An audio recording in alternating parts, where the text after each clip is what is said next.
In this video, you're going to see actual installation of all the door armor products on 3 different doors in one house. Here we go.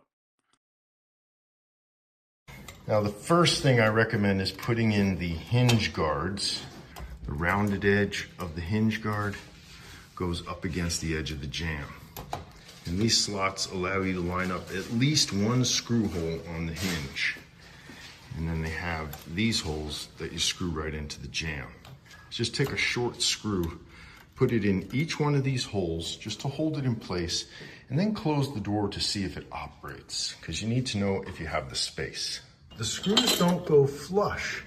See, they stay a little bit proud of the plate, and that's especially problematic where they go into the hinge. With the plate and just that little bit of screw, that's all it takes for the screw to hit the hinge or the side of the door.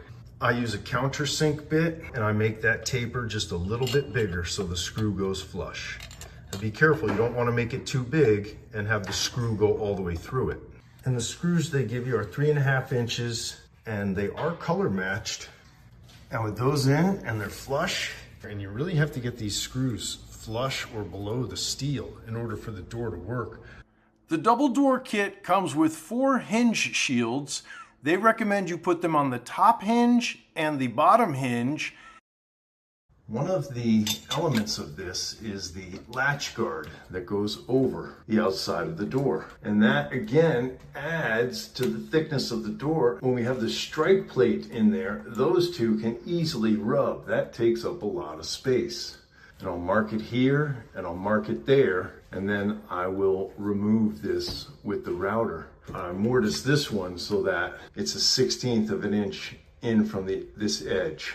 So now that these are recessed, nice and flush with the side of the door, make sure you check your locks, you didn't screw anything up, and make sure your door shuts.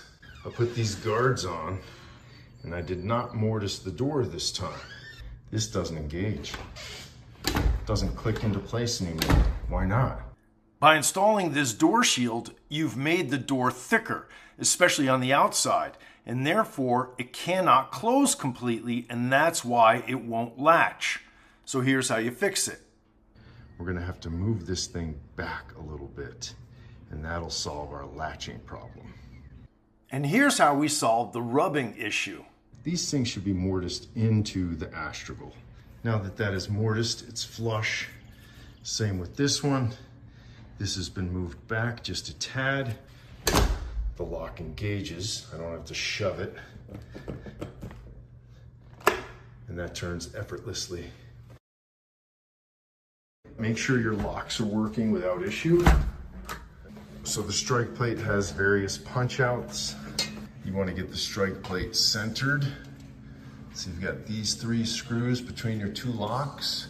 We'll punch out this one and leave the others in place. This rounded edge to go on the edge of your jamb. Push this edge up against the stop. Get them centered over your holes. And just use short screws. We're just gonna put it in place and make sure the door can open and close. And you wanna get your knob to engage first. You don't want it, super tight. It's gotta be a little wiggle room in there. But you don't want it so loose that the door is shaking back and forth. The deadbolt doesn't work. We don't want to move this whole thing. But if I push the door in more, the deadbolt will work. And that's okay, because you have all this room. You can grind this metal a little bit. Just go a little at a time, and then test. It's got to go in easy, but don't have to fight. That's perfect. Instead of going right here, it goes up on the top so that your top bolt can engage in that. Want to push it up against the stop. Short screws just to test it. Close the fixed door first.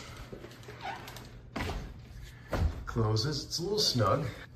And our bolt engages, so that's good. Try our active door, and that goes.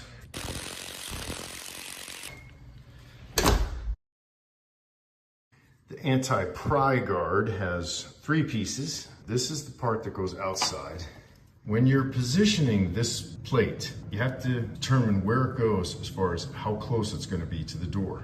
I just put 2 short screws in there, and I'll use that to do all my testing.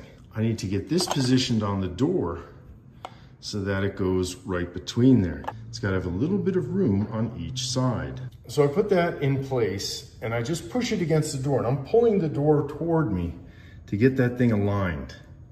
And once I know where it is, see, I draw those lines so I know where to drill those holes. But you need to get this plate centered on the lock. And if you do that, look how it lines up with the screws. Perfectly centered. That is a really bad design flaw.